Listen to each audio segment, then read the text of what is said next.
Well, you're watching Al Jazeera. A reminder of our top stories this hour. The Israeli army has bombed the offices of Palestine Red Crescent in Gaza's southern city of Khan Yunis. Thousands of displaced Palestinians have been sheltering there. Video has emerged showing Palestinians stripped and rounded up by Israeli forces at a sports stadium in Gaza. The footage was released by the Palestinian Quds news agency. It comes as the UN sounds the alarm about Israel's treatment of detainees. And Israeli forces have killed 2 Palestinians during a raid on a refugee camp south of Hebron in the occupied West Bank.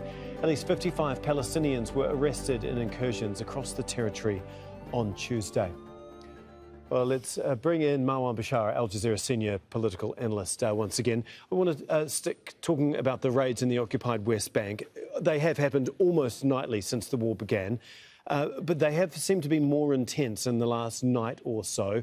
A number of different areas were raided overnight, at least 2 people killed, more than 50 people arrested. Why do you think it is that Israel seems to be ramping up the pressure and the tension when it comes to the occupied West Bank?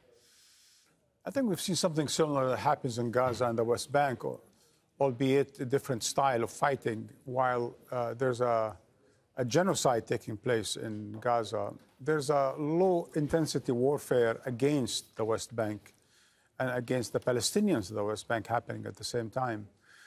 Clearly, the Netanyahu government wants to take advantage of the attention being given to Gaza in order to carry that kind of action in the West Bank. And what is that action? It's actually mostly land theft, destruction of houses and sometimes communities on the West Bank, while doubling down on the settlement, the illegal settlements of Jews in the West Bank, to try to coop up the Palestinians, basically shrinking in as much as possible the land available to the Palestinians in the future. So are they using the war in Gaza as an excuse, as a distraction to really push further into the occupied West Bank? Both as an excuse and a distraction, in the sense that while we are all paying a lot of attention to the real challenge, to the real genocide, to the real suffering in Gaza, they are carrying their low-intensity warfare on the Palestinians. But the thing is that while Gaza is the greater military challenge, the West Bank is the real political prize.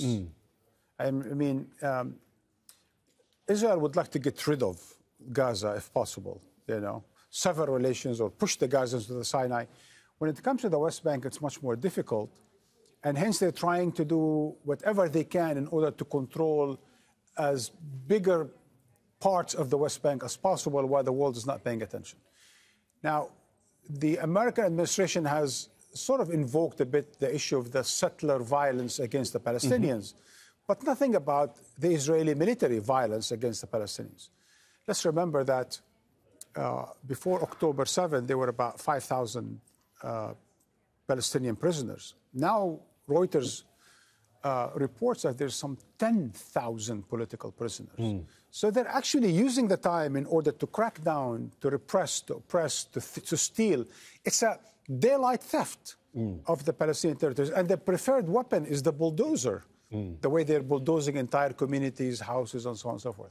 Now, the striking thing here, right, is that while this is happening, the settler violence and the military violence against the Palestinians on the West Bank, the Palestinian Authority, that's supposed to be taking care of the security and the well-being of the Palestinians in the West Bank, is doing nothing about it.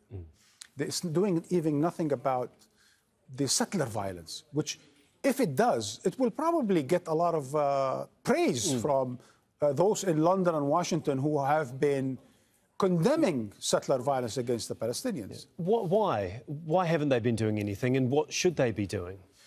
Well, let's talk about what they are not doing, right? Just to broaden it up a bit.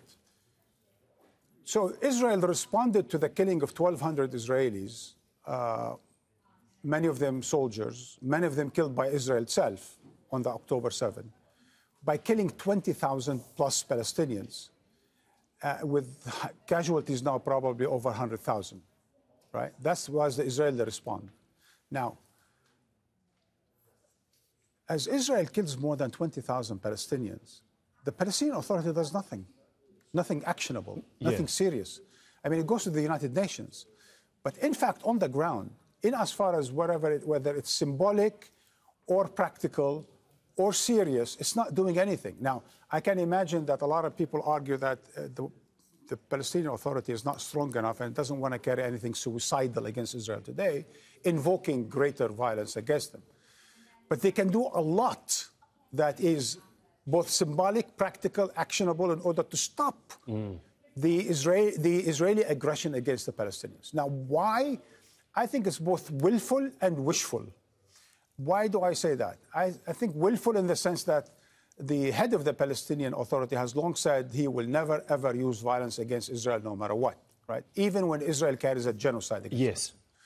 That's the willful part. The wishful part is that he seems to buy into the American lies about a vision of a two-state solution. He's been promised that once the genocide in Gaza is finished, that he will get a reward, a state in the West Bank. Of course, the Israeli Prime Minister says there's going to be nothing, and we don't even accept the Palestinian Authority, let alone accept a Palestinian Authority and a Palestinian state. Yeah. So there is a willful and a wishful part on the part of the Palestinian Authority that is rendering Palestine, Gaza unlivable, and Palestine and the West Bank basically, slowly but surely under Israeli control, which basically means that the illusion of a Palestinian state is going to be a total reality, in the sense that with the Israeli settlers growing up to 1 million and the Palestinians cooped up in their little villages and refugee camps, it's going to make anything that looks like two entities impossible.